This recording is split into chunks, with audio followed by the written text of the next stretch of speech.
வணக்கம் நண்பா. இது உங்கள் ரெஸ்லிங் ஃபேமிலி 2.0. இன்னைக்கு இந்த வீடியோவில் பார்க்க போகிறது எதை பற்றி எப்படின்னா, நெட்ஃப்ளிக்ஸ் டெலிகாஸ்ட் பண்ணாங்க. அதோட வியூவர்ஷிப் என்ன அப்படிங்கிறது இப்போ தெரிய வந்திருக்கு. அது இல்லாமல் ரோமன் டைன்ஸோட ஷூக்கு பின்னாடி ஒரு மிகப்பெரிய ஒரு மர்மம் இருக்குது அப்படிங்கிற மாதிரி இப்போ ஒரு மிகப்பெரிய ஒரு அப்டேட் இன்டர்நெட்டில் போயிட்டு இருக்கு. இதை பற்றி இன்னைக்கு வீடியோவில் நம்ம டீட்டெயிலாக பார்க்கலாம். இன்னைக்கான கொஷின் என்ன அப்படின்னு கேட்டால், டபிள்யூடபிள்யூல உங்களுக்கு பிடிக்காத ரெஸ்லர் அப்படின்னா அதை யாரை சொல்லுவீங்க அப்படிங்கிறத மறக்காமல் சொல்லுங்கள். வாங்க வீடியோக்குள்ளே போகலாம். அதாவது ஜனவரி 6ஆம் தேதி ராவை வந்து நெட்ஃப்ளிக்ஸ் டெலிகாஸ்ட் பண்ணாங்க. அதாவது 30 வருஷத்துக்கு அப்புறமா இப்போ ரா வந்து மாறி இருக்கு. அதாவது ரா வந்து அந்த ஒரு எப்படி சொல்கிறதுனா ஒரு டெலிகாஸ்ட் அந்த ஒரு இதை வந்து மாற்றிருக்காங்க. அது 30 வருஷமாக யூஎஸ்ஏ நெட்வொர்க் தான் டெலிகாஸ்ட் பண்ணாங்க. இதுக்கப்புறம் இனிமேல் இது கடந்த திரும்பி இப்போ 10 வருஷம், அதாவது இப்போ வந்து 2025னா 2035 வரைக்கும் இப்போ நெட்ஃப்ளிக்ஸ் தான் முழுக்க முழுக்க ராவை டெலிகாஸ்ட் பண்ண போகிறாங்க.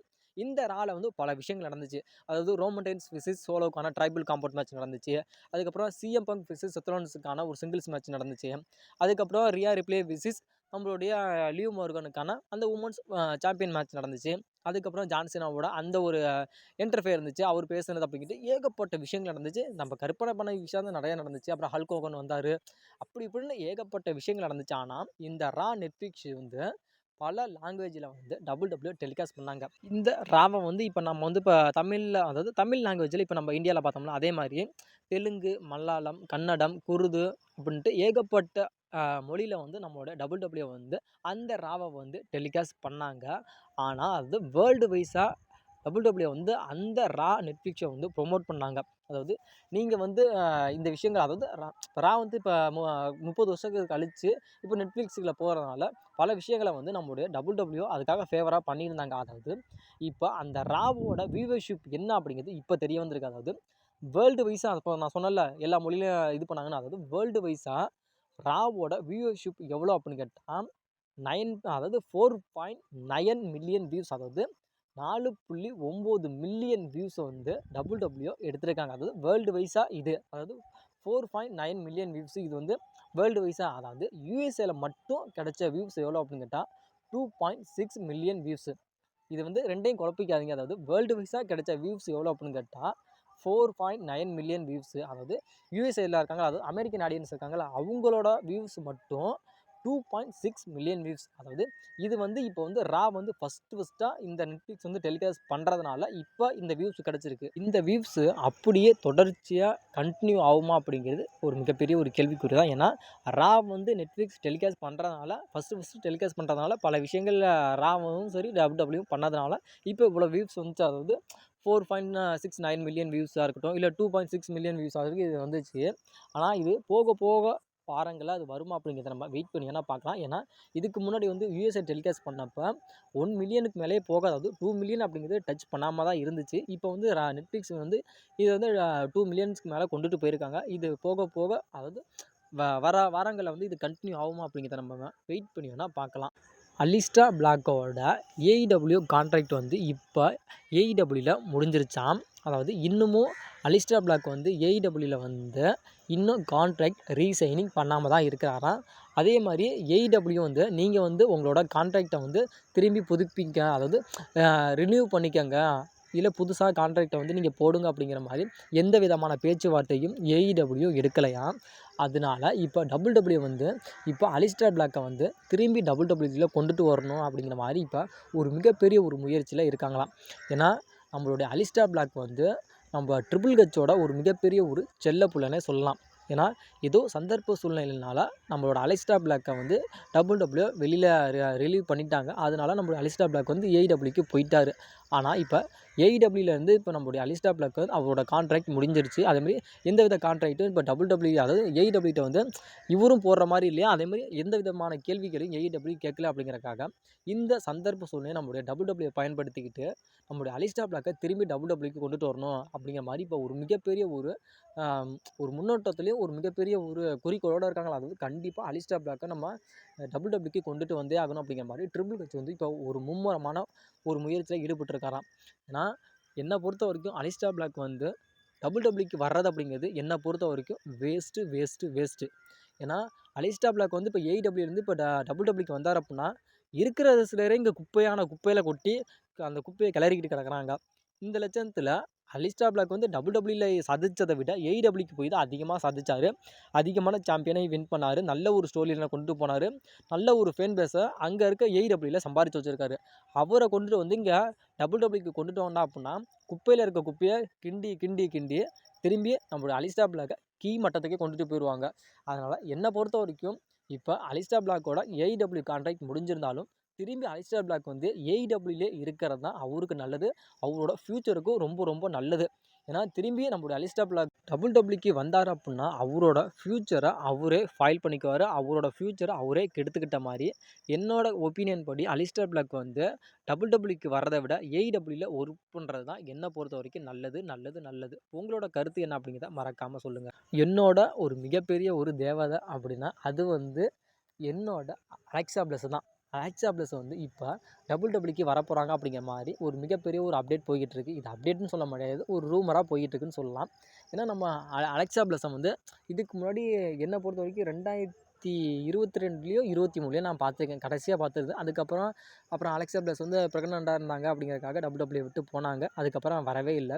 ஆனாலும் இப்போ திரும்பி வந்து இப்போ WWE வந்து ஒயிட் சிக்ஸ் அந்த ஒரு ஃபேமிலி இருக்குல்ல, அதில் வந்து நம்மளுடைய அலெக்சா பிளாக் வந்து நம்மளோட அலெக்சா பிளஸ் வந்து ஜாயின் பண்ணுவாங்க. அதுலேருந்து ஒரு மெம்பராக இருப்பாங்க அப்படிங்கிற மாதிரி ஏகப்பட்ட ரூமர் போய்கிட்டு இருந்தாலும் இன்னும் நம்மளுடைய அலெக்சா பிளஸ் வந்து WWEக்கே இன்னும் வரல. அதுக்குள்ளே ஏகப்பட்ட ரூமர் போய்கிட்டு இருக்குது. அது இல்லாமல் நம்மளோட அலெக்சா பிளஸ் வந்து ஒர்க் அவுட் பண்ணுற மாதிரி வீடியோஸ்லாம் அதிகமாக இன்டர்நெட்டில் போய்கிட்டு தான் இருக்குது. ஆனாலும் இன்னமும் நம்மளோட அலெக்சா பிளஸ் வந்து WWEக்கு இன்னும் ரிங்குக்கு இன்னும் ரிட்டன் கொடுக்காம தான் இருக்காங்க. எந்த விதமான அப்டேட்டையும் அவங்களும் சொல்லலை. அதனாலே டீஸ் பண்ணிக்கிட்டு தான் இருக்காங்க. அதாவது நான் கூடிய சீக்கிரத்தில் நான் WWEக்கு வருவேன் அப்படிங்கிற மாதிரி சொல்லிக்கிட்டு தான் இருக்காங்க. ஆனால் மேபி இன்னும் வராமல் தான் இருக்காங்க. ஆனால் அலெக்சா பிளஸ் அதை பற்றி எந்த விதமான அதாவது உறுதியான எந்த ஒரு அப்டேட்டுமே இன்னும் வரல. எல்லாமே சும்மா ஒரு புருடாக தான் போயிட்டு இருக்குது. அதாவது வரப்போகிறாங்க அப்படிங்கிற மாதிரி ஒரு புருடாக தான் போயிட்டு இருக்கே தவிர கன்ஃபார்மான எந்த ஒரு நியூஸுமே இன்னும் வரல. அதாவது கண்டிப்பாக இந்த இதுக்கு தான் வருவாங்க அப்படின்னு சொல்ல முடியாது. ஏன்னா அவங்களும் இந்த இதை சொல்லலை. ஆனால் 2025 அந்த ராயல் ரம்பிளுக்கு வேணால் வெயிட் பண்ணி வேணால் பார்க்கலாம். ஒரு வேளை அதாவது சஸ்பென்ஸாக இதுவும் WWE நம்மளுடைய அலெக்சா பிளஸை வந்து அந்த ராயல் ரம்பிளுக்கு கொண்டுட்டு வராங்களா அப்படிங்கிறத நம்ம வேணால் வெயிட் பண்ணி வேணால் பார்க்கலாம். அப்படி ஒரு வேளை அலெக்சா பிளஸ் வந்து அந்த ராயல் ரம்பிளுக்கு வந்தால் கூட அந்த ராயல் ரம்பிளை வின் பண்ணுறதுக்கான வாய்ப்பு அப்படிங்கிறது ரொம்ப ரொம்ப கம்மி. வின் பண்ணவும் மாட்டாங்க. ஏன்னா அதுக்கு வந்து நம்முடைய அதாவது நம்முடைய பெக்கி லிஞ்ச் இருக்காங்க, சார்லட் ஃப்ளேர் இருக்காங்க. அதனால நம்மளுடைய அலெக்சா பிளஸ்ஸு அந்த ராயல் ரம்பிளில் கலந்துக்கிட்டால் கூட வின் பண்ணுறதுக்கான வாய்ப்புகள் அப்படிங்கிறது ரொம்ப ரொம்ப கம்மி. வின் பண்ண மாட்டாங்க அப்படிங்கிறது தான் உண்மை. மேன்மக்கள் என்றைக்கும் மேன்மக்கள் தான் அப்படிங்கிறதுக்கு ஒரு பெஸ்ட்டு எக்ஸாம்பிளாக உங்களோட ட்ரைபல் சீஃப் ரோமன் ரெயின்ஸ் தான் கண்டிப்பாக சொல்லலாம். ஏன்னா என்றைக்கும் மேன்மக்களே தான். ஏன் அதனாலனா அதாவது இந்த விஷயத்த எதுக்கு நான் இந்த இடத்துல நான் சொல்கிறேன் அப்படின்னு கேட்டால், அதாவது ரோமன் ரெயின்ஸுக்கும் சோலோ சிக்காவுக்கும் ட்ரைபல் காம்பவுண்ட் மேட்ச் நடந்துச்சு. அந்த மேட்ச்சில் வந்து உங்களோட ரோமன் ரெயின்ஸ் வந்து ஒரு ஷூ போட்டு வந்தார். அதாவது இப்போ உங்களோட ஸ்க்ரீனில் பார்க்குறீங்களா, இந்த ஷூவை போட்டுக்கிட்டு தான் அந்த ட்ரைபல் காம்பவுண்ட் மேட்ச்சை உங்களோட ரோமன் ரெயின்ஸு மேட்ச் பண்ணார். அந்த மேட்ச்சில் வந்து நம்முடைய சோலோவை வந்து க்ளீனாக பீட் பண்ணி ரோமன் ரெயின்ஸ் அந்த மேட்ச்சில் வின் பண்ணிட்டார். இப்போ அது வந்து மேட்ரு கிடையாது. அதாவது ரோமன் ரெயின்ஸு போட்டிருந்தால அந்த ஷூ வந்து இப்போ ஏலத்தில் ரோமன் ரெயின்ஸு விட்டுருக்காராம். அதாவது எதுக்குடா ஷூவெல்லாம் போய் ஏலத்தில் விட்றீங்க, இதெல்லாம் என்னத்துக்குடா அப்படின்னு கேட்டால், அந்த ஷூவை வந்து ஏலத்துக்கு ரோமன் ரெயின்ஸ் விட்டுருக்காரு. அதாவது ஒரே ஒரு தாட்டி மட்டும்தான் அந்த ஷூவை வந்து ரோமன் ரெயின்ஸ் போட்டுருக்காரு. அதாவது அந்த மேட்ச்சுக்கு மட்டும்தான் ரோமன் ரெயின்ஸ் வந்து அந்த ஷூவை போட்டிருக்காராம். அதுக்கப்புறம் அந்த ஷூவை வந்து ரோமன் ரெயின்ஸு போடவே இல்லையாம். ஏன்னா அந்த மேட்ச்சுக்காகவே மட்டுமே ரோமன் ரெயின்ஸு அந்த ஷூவை கஷ்டப்பட்டு கஸ்டமைடாக அந்த ஷூவை வந்து உருவாக்க சொல்லியிருக்காராம். உருவாக்கி அந்த மேட்ச்சில் வந்து விளாண்டு அந்த மேட்ச்சில் வந்து வின்னும் பண்ணியிருக்காரு. இப்போ அந்த ஷூவை வந்து ரோமன் ரெயின்ஸ் வந்து ஏலத்தில் விட்டுட்டாராம். ஏலத்தில் விட்டு அந்த ஏலத்தில் வர அந்த காசை வச்சு ஒரு மிகப்பெரிய ஒரு நல்ல ஒரு விஷயத்த ரோமன் ரெயின்ஸு பண்ணுறாராம். அதாவது காலில் போடுற ஷூவெல்லாம் ஏலத்தில் விட்டால் அதெல்லாம் வாங்குவாங்களாடா, முட்டாள்தனமாக பேசாதடா அப்படின்னு கேட்டால் ஷூவெல்லாம் கண்டிப்பாக வாங்குவாங்க. அதாவது ஞாபகார்த்தமாக வாங்குவாங்க. ஒவ்வொருத்தங்க எப்படி சொல்கிறேன், ரிச்சஸ்ட்டு மேன்லாம் இருக்காங்கல்ல, ஒவ்வொருத்தவங்க வந்து அதாவது இப்போ எப்படி சொல்கிறேன்னா, இப்போ ரஜினி இருக்கார் அப்படின்னு கேட்டால் ரஜினி வந்து இந்த மூவியில் வந்து நடிக்கிறார் அப்படின்னு கேட்டால் இதில் வந்து மூவியில் வந்து இவர் வந்து இந்த ஒரு ஷர்ட் போட்டிருந்தாரு, இதோட மதிப்பு வந்து 2 லட்சம் அப்படின்னு சொல்லி இப்போ ஏலத்தில் விடுறாங்க. அதே மாதிரி விஜய் வந்து இந்த மூவி நடிச்சிருக்காரு, இவர் வந்து இவரோட அந்த ஒரு ஹேர் ஸ்டைலை வந்து இப்போ இது மாதிரி நீங்கள் பண்ணுறீங்க அப்படின்னா இதோட அந்த ஒரு பெர்ஃப்யூம் வந்து அவர் அந்த அது தலைமுடி வந்து இப்படி இருக்கும் அப்படிங்காங்க. அந்த ஒரு தலையில் வந்து ஜெல்லு மாதிரி வந்துடும், இதோட மதிப்பு வந்து விஜய் தடவினார், அதாவது ஒன் டைம் மட்டும் தான் விஜய் தடவினார், இதோட மதிப்பு 1 லட்சம் அப்படின்னு சொல்கிறோம்.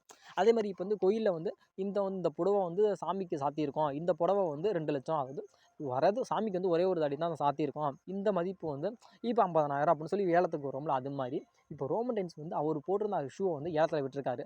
அந்த ஷூவை ஏலத்துல விட்டு, இப்போ அதில வந்து கேட்பாங்க. அதாவது ரோமன் ரெயின்ஸ் அப்படிங்கிற எவ்வளோ பெரிய டாப்பான ஒரு ரெஸ்லர் அப்படின்னு உங்களுக்கு தெரியும். அவர் போட்ட ஒரு ஷூவை வந்து ஏலத்துல விடுறாங்க அப்படின்னா, அதில வந்து நிறைய பேர் ஏலம் கேட்பாங்க. அது எனக்கு வந்து 2,00,000க்கு வேணும், எனக்கு 3,00,000க்கு வேணும், எனக்கு ஒரு 4,00,000க்கு வேணும் அப்படின்னு சொல்லி கேட்பாங்கல்ல, ஏலத்துல கேட்பாங்கல்ல.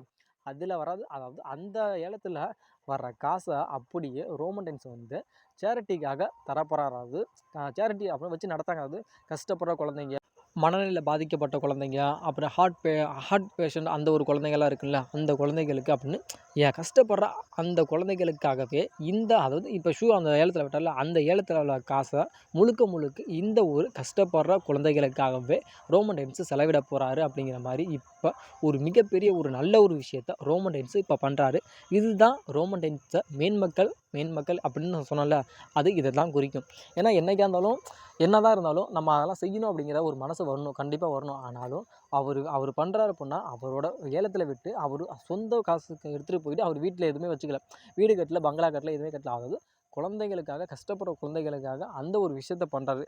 இந்த நல்ல விஷயத்தை பற்றி நீங்கள் என்ன நினைக்கிறீங்க அப்படிங்கிறத மறக்காமல் சொல்லுங்கள். ஆனால் என்னை பொறுத்த வரைக்கும் இந்த விஷயத்துக்காக கண்டிப்பாக நான் ரோமன் ரெயின்ஸை பாராட்டி திருவேன். அது இல்லாமல் ரோமன் ரெயின்ஸுக்கு நான் எக்னாலஜ் பண்ணுறேன். நீங்கள் ரோமன் ரெயின்ஸை எப்படி மதிக்கிறீங்க? இந்த ஒரு செயலுக்காக ரோமன் ரெயின்ஸை எப்படி மதிக்கிறீங்க அப்படிங்கிறத மறக்காமல் சொல்லுங்கள்.